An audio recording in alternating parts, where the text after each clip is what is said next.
तो सभी को जय श्री राम, हर हर महादेव। आशा करता हूँ कि आप लोग सभी कुशल मंगल होंगे। तो आज की जो वीडियो है आप देख सकते हैं, जो शिवांश भाई के ऊपर एक केस किया था। एक रामपाल की चेली थी, झूठा केस, छेड़छाड़ का केस, अभद्र भाषा का प्रयोग करने का जो केस है, झूठा केस में फंसाने की कोशिश करी थी। आप लोगों को पता ही होगा कि ये सैद्धांतिक लड़ाई लड़ नहीं सकते, सिर्फ ये किसी को झूठे केस में फंसा सकते हैं। पर नाम शिवांश है उनका, पता ही होगा आपको। उन्होंने केस लड़ा और जीत हासिल हुई। जीत तो हासिल हुई, केस में तो जीत हासिल हुई, उसके दो काम हो गए। उनके दो काम इससे हल हो गए। एक कि कोर्ट को ये भी पता चला कि हाँ, जो किताबें हैं वो बड़ी फूहड़, बड़ी गंदी किताबें हैं, ये भी पता चली। तो ये जो देख रहे होंगे कोर्ट का ये हार्ड कॉपी है, आप देख सकते हैं इसमें कि न्यायालय अपर जिला एवं सत्र न्यायाधीश कोर्ट संख्या 14 लखनऊ उपस्थित Neeraj Kumar Baranwal HJS ID number ये है, और नीतू दासी उर्फ श्रीमती नीतू शर्मा बनाम उत्तर प्रदेश राज्य और अन्य। ठीक है, इसमें केस संख्या भी लिख रखा है, आप देख सकते हैं 670/2025। तो ये केस आप तो वहाँ सर्च भी कर सकते हैं। अब मैं आपको दिखाता हूँ इसको असली चीज़। ठीक है, ये 2 नंबर पे आ जाइए। क्या लिखा है? मामले के संक्षिप्त तथा पृष्ठभूमि अपीलकर्ता का वास्तविक आचरण। निगरानीकर्ता नीतू दासी सीधे परोक्ष रूप से सतलोक आश्रम नामदान सेंटर नाम से चल रहे एक समूह से जुड़ी है। यह समूह रामपाल से जुड़ा है, जो खुद को भगवान बताने वाला एक व्यक्ति है और हत्या जैसे गंभीर आपराधिक मामलों में दोषी ठहराए जाने के बाद अभी उम्र कैद की सज़ा काट रहा है। ठीक है, अब नीचे देखिए पूरा लिख रखा है, यह समूह हिंदू सनातनी आस्था को नीचा दिखाने के मकसद से संगठित और व्यवस्थित गतिविधियों में शामिल है, जिसमें हिंदू देवी देवताओं, धर्म ग्रंथों और धार्मिक प्रतीकों के खिलाफ अश्लील, विकृति, अपमानजनक सामग्री का प्रचार प्रसार शामिल है। झूठा केस दर्ज करने के पीछे का मकसद। अब देखो, ये पूरा आप पढ़ेंगे, मैं आप शुरू से लगा देता हूँ, आप इसको स्टॉप करके पढ़ सकते हैं। ठीक है, चलिए, पेज संख्या 1, पेज संख्या 2, पेज संख्या 3, पेज संख्या 4, पेज संख्या 5,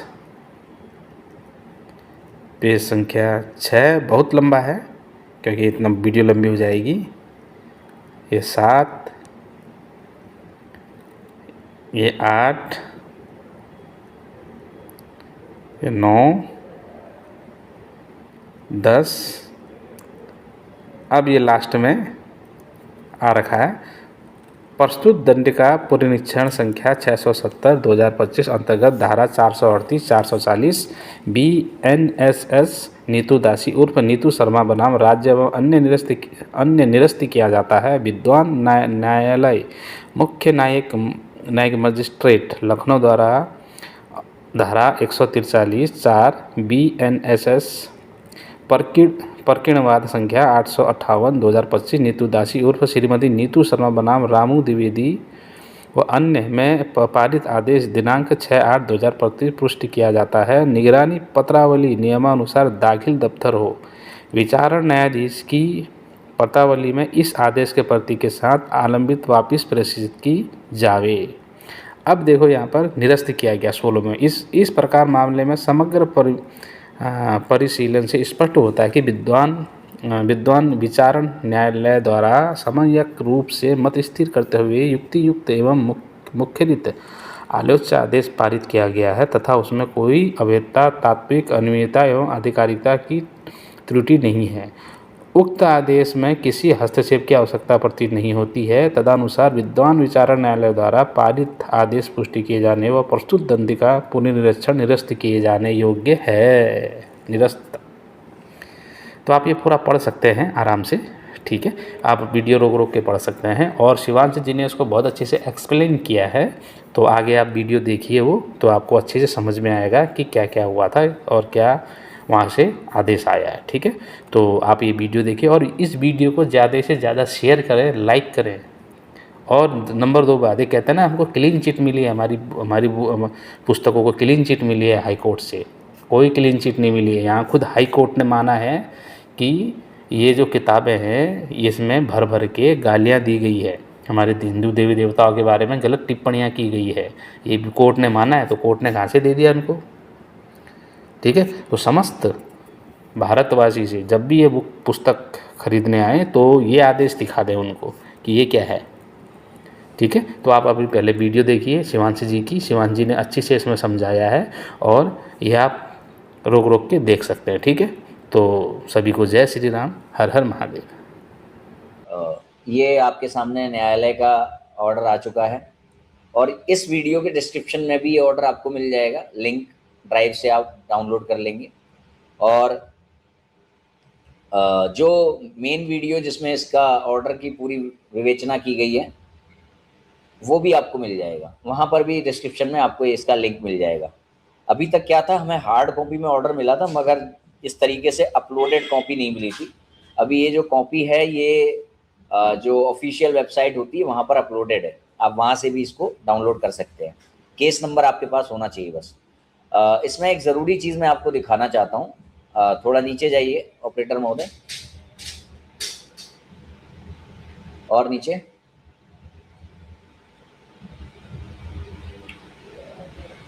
और नीचे,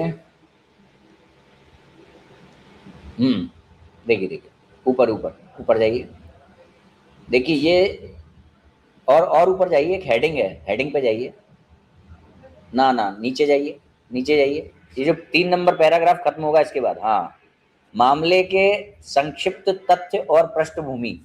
तो कोर्ट ने ये कोट किया है अपने निर्णय में, क्या कोट किया है वो आप लोगों के लिए बहुत आवश्यक है, ये आप देख सकते हैं। क्योंकि ये लोग एक फर्जी अफवाह फैलाते हैं कि हमारी किताबों को 11 बार क्लीन चिट मिली हुई है, और जब पूछ लेते हैं कि वो क्लीन चिट कहाँ है तो आज तक प्रस्तुत नहीं हुई। कहीं एक दो कोई मुकदमा हुआ, वहाँ पे जो जिसने मुकदमा लिखवाया वो पहुँच नहीं पाया तारीखों पे।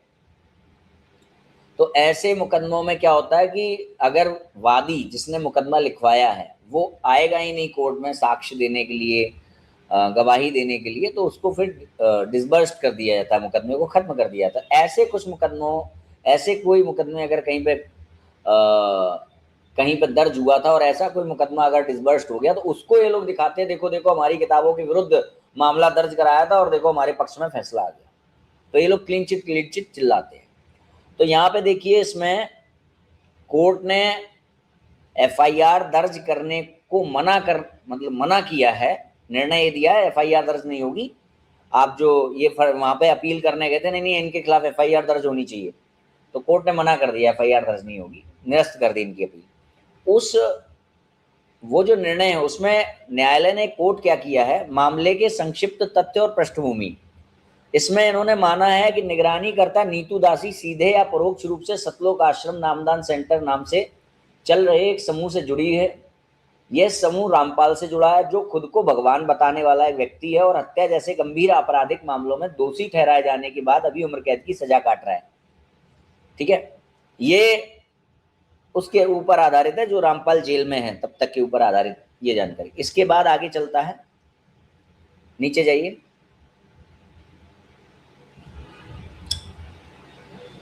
हाँ, रामपाल को अन्य मामलों के अलावा निम्नलिखित मामलों में दोषी ठहराया गया। तो ये कुछ विवरण यहाँ आ गया, ठीक है, और नीचे जाइए।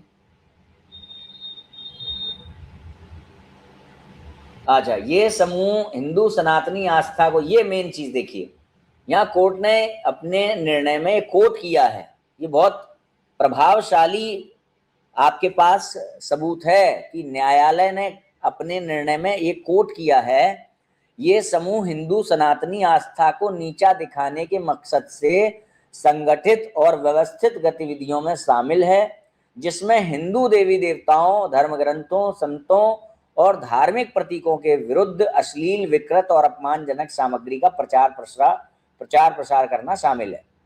और देखिए क्या हेडलाइन है, झूठा केस दर्ज करने के पीछे का मकसद, झूठा केस।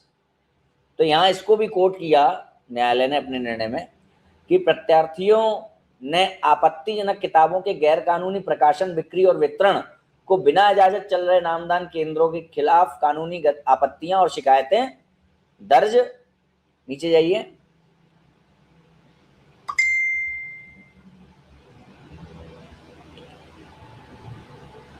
हाँ क्या आया, दर्ज कराई। ये केंद्र समाज के कमजोर वर्गों का ब्रेन वॉश करते हैं और जबरदस्ती या बहला फुसला कर धर्म परिवर्तन करवाते हैं, जो कानून की नजर में एक अपराध है। बाकी बहुत विस्तृत रूप से हमने उसमें पढ़ा है, ठीक है। तो इन्होंने, कोर्ट ने कोट किया है अपने निर्णय में कि बदले की भावना से, प्रतिशोध की भावना से प्रार्थी ने ये जो अपील है दायर की है, जिसका एकमात्र उद्देश्य प्रत्यार्थियों को चुप कराना और उन्हें कानूनी उपाय करने से रोकना, ठीक है। ये हार है रामपाल गैंग की बहुत बड़ी।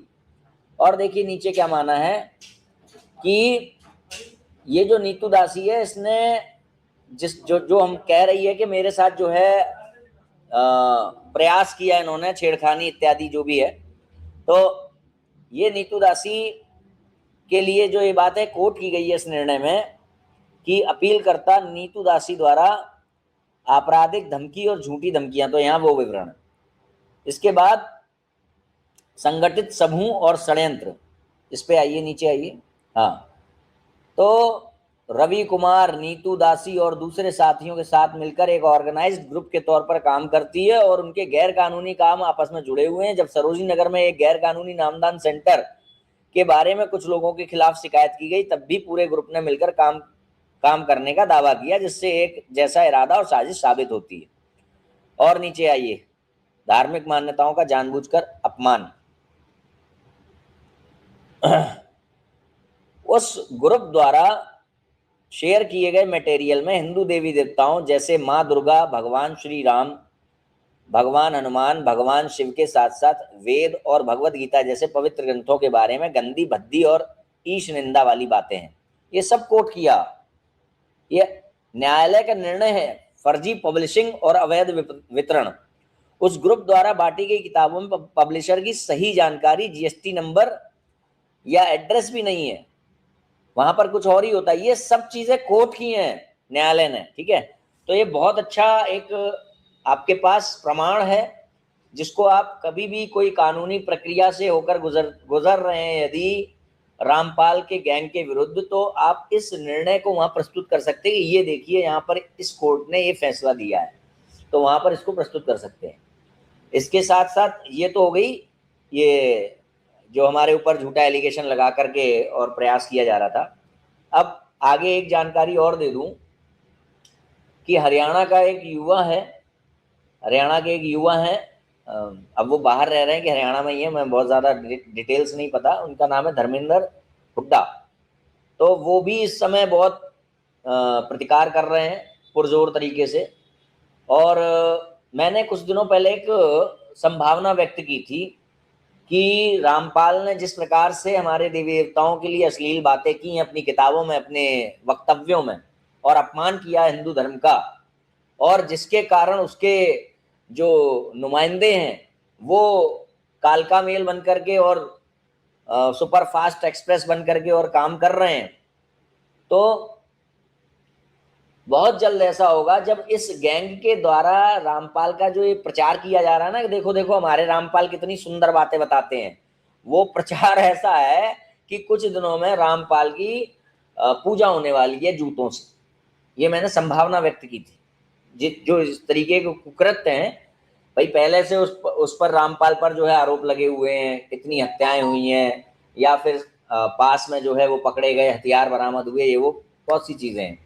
तो जैसे तैसे करके वो भी बाहर है, परंतु उसका जो रामपाल का जो गैंग है वो कुछ इस तरह से कार्य करता है। मैंने कल ये बताया भी था कि वास्तविकता में जब वो इतने घनघोर आपराधिक रूप से चलने वाले गैंग से जुड़े हुए हैं ये लोग, तो इनको थोड़ा दब के रहना चाहिए। यदि कोई मिल भी जाता है, टोका टाकी करता है, तो उनको वहां पे हाथ जोड़ के आगे बढ़ जाना चाहिए। मगर ये लोग क्या करते हैं कि उस पर हावी होने का प्रयास करते हैं। जो भी व्यक्ति कुछ कह देता है, प्रतिकार करता है, उस पर हावी होने का प्रयास करते हैं।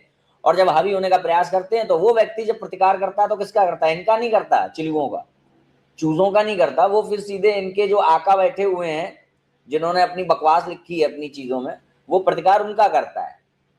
तो इस तरीके से ये जो गैंग है, ये सबसे बड़ा शत्रु सिद्ध होता है किसका? रामपाल का। क्योंकि रामपाल के लिए परेशानी खड़ी कौन कर रहा है? ये गैंग। लखनऊ में जब हमने इनके स्टॉल का विरोध किया था, लोगों ने चौराहे पर इनकी जो किताबें वगैरह हैं वो जला दी थी। उसके बाद कानूनी प्रक्रिया का आलम्बन लेने इनका गैंग पहुंचा था पहले थाने। थाने का रास्ता इन्होंने दिखाया था, ठीक है। तो ये जो शीटाकशी, जैसे अगर किसी ने कुछ फेसबुक पे बोल दिया या यूट्यूब पर बोल दिया, तो ये लगते हैं उसको और 2 की 3 और हर तरह से व्यक्तिगत रूप से आघात पहुंचाने। तो वास्तविकता में इनका कर्तव्य है कि जब तुम्हारे आका ने इतनी मिलावट, इतनी झूठ बाजी और इतना असत्य भाषण और इतनी अश्लीलता परोसी है, धर्म के नाम पर अधर्म परोस रखा है, झूठ झूठ झूठ हर जगह झूठ लिख रखा है, षड्यंत्र है, मिलावट है तुम्हारे बाबा की किताबों में, तो ठीक है भाई, कम से कम तुम्हें, मैं ये नहीं कह रहा हूं कि उसको हम छोड़ देंगे, मगर तुम्हारा कर्तव्य तो ये है कि अगर तुमको हम जैसा कोई मिल जाए, तुमको पकड़ ले तुम्हारा टेटुआ, तो तुम्हें प्रतिकार नहीं करना चाहिए, तुमको वहां पे शांत रहना चाहिए। क्योंकि तुम्हें मालूम है हम बहुत बड़े चोरी के अड्डे से जुड़े हुए हैं, अगर हम हल्ला मचाएंगे तो अंत में पकड़े हम ही जाएंगे, हमारा भेद खुल जाएगा। मगर ये सब चीजें इनको समझ में नहीं आती हैं और ये कर बैठते हैं मूर्खता। ये उसका विरोध करने लगते हैं, पुरजोर विरोध करने लगते हैं, नहीं नहीं रामपाल रामपाल, और बन जाते हैं बवंडर। और बवंडर करने के चक्कर में गाज किसके ऊपर गिरती है? रामपाल के ऊपर। कुछ ऐसा ही 2014 में भी हुआ था कि नहीं नहीं हमारे रामपाल नहीं जाएंगे, कोर्ट में पेशी नहीं होगी उनकी, नहीं नेता है सबसे बड़े, फोर्स लगा दी गई, धक्के मार मार के ले गए उसे। फिर रो रहे हैं रामपाल, मुझे जमानत दे दो, जमानत दे दो। 10-12 साल लग गए जमानत मिलने में। तो सबसे बड़ा शत्रु कौन सिद्ध हुआ? इनका खुद का गैंग जो ये कर रहा है। अब रामपाल ने तो जरा सा कुछ कहा, उसके बाद इनके सारे नुमाइंदे लग गए, राधा ये हैं, शिव जी ये हैं, वो हैं, तो क्या होगा? किसी ना किसी का खून खोलेगा, वो कोई कार्रवाई करेगा, वो कार्रवाई कहां जाके चोट पहुंचेगी? रामपाल पर। खैर ये सारी चीजें हैं। तो जो ये धर्मेंद्र हुड्डा हैं, ये इस समय बहुत प्रखर विरोध कर रहे हैं रामपाल का।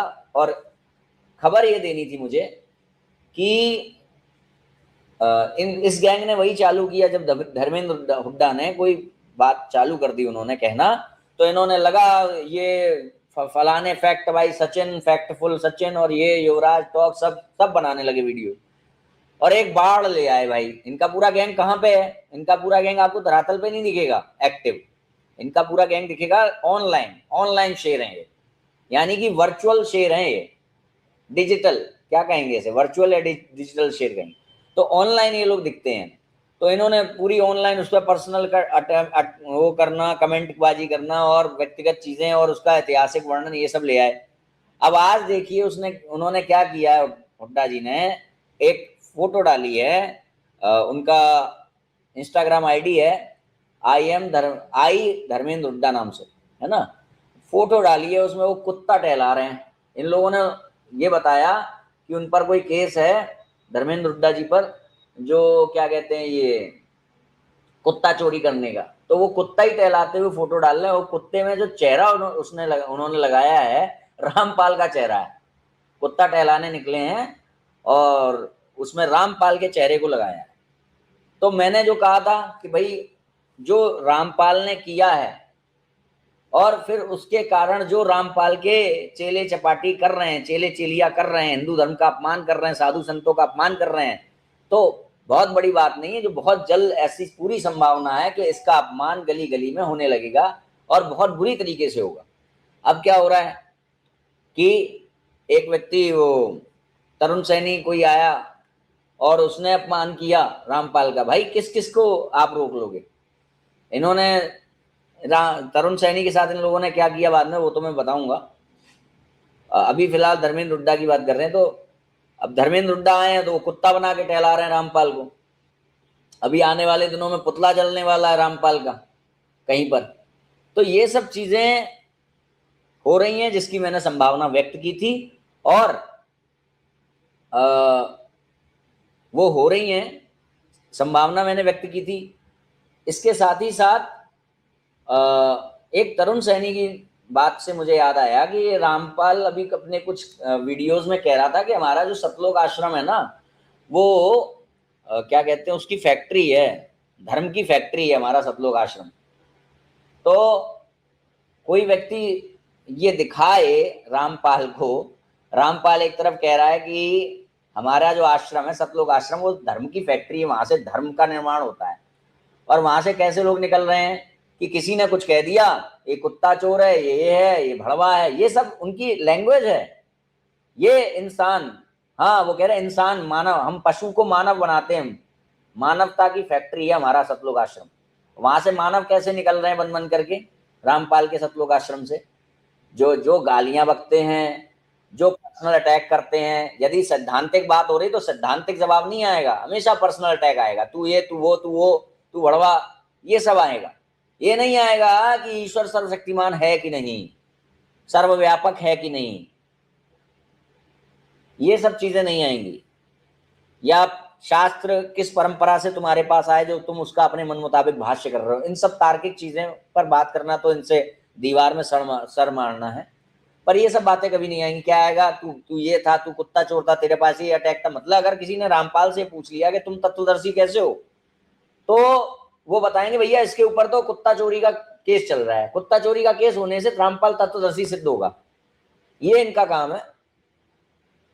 और अब ये जो काम इन्होंने किया, इन्होंने नीचता की हद तब हो गई, जो रामपाल की सतलोक आश्रम नामक फैक्ट्री है जहां से मानव बनते हैं, तो वहां से कैसे मानव बन करके निकले जो राक्षसों से भी नीच है।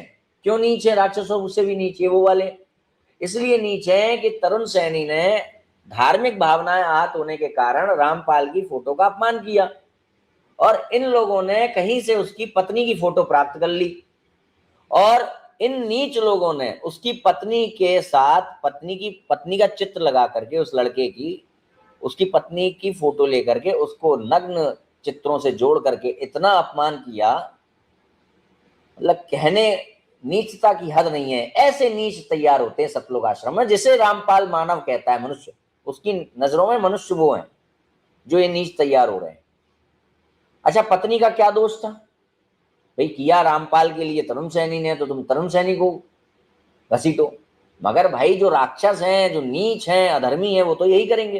तरुण सैनी का क्या हुआ कि उसकी पत्नी कह रही मुझे डाइवोर्स चाहिए, उसके घर वाले उसका साथ नहीं दे रहे हैं, उसको जो है बेचारे को आत्महत्या करने के वो आने लगी भावनाएं, है ना। तो ये सारी चीजें हुई हैं तरुण सैनी के साथ, और अगर हो सका तो किसी दिन मैं तरुण सैनी को लाऊंगा चैनल पे, वो अपनी चीजें बताएं आपको, ये सब चीजें हैं। तो ये तो था प्रीफेस एक तरीके से आज के वीडियो का, ये मुख्य चर्चाएं नहीं थी, ये सब अभी तक का वो था। और आप लोग जाकर के देख सकते हैं धर्मेंद्र हुड्डा ने किस तरीके से रामपाल की उसको कुत्ते के साथ लगा करके और वो फोटो डाली हुई है इंस्टाग्राम पे, है ना। अब धर्मेंद्र हुड्डा का भी ये कुछ करेंगे भाई, कहीं से पर्सनल अटैक करके, और ये वो। हम तो तथ्यात्मक बातें करते हैं, वो भी इनको समझ में नहीं आती है। हमारे ऊपर तो सबसे बड़ी फोर्स लगा रखी है कि जैसे कोई बस मौका मिल जाए तो ये केस करवा दें, वो केस करवा दें। कुछ दिनों पहले हमें चुप कराने के लिए वहां कोई ज्ञापन देने पहुंच गया कलेक्ट्रेट, उसको पता ही नहीं है मेरे बाबा ने क्या क्या लिख रखा है। मैं उसको पूछ रहा हूँ कि क्यों, तुम्हें मालूम है तुम्हारे बाबा की किताब में क्या लिखा है? क्या लिखा है? तो मैं बता रहा हूँ तो उसको मालूम ही नहीं है, तो भेजना। ये सारी है।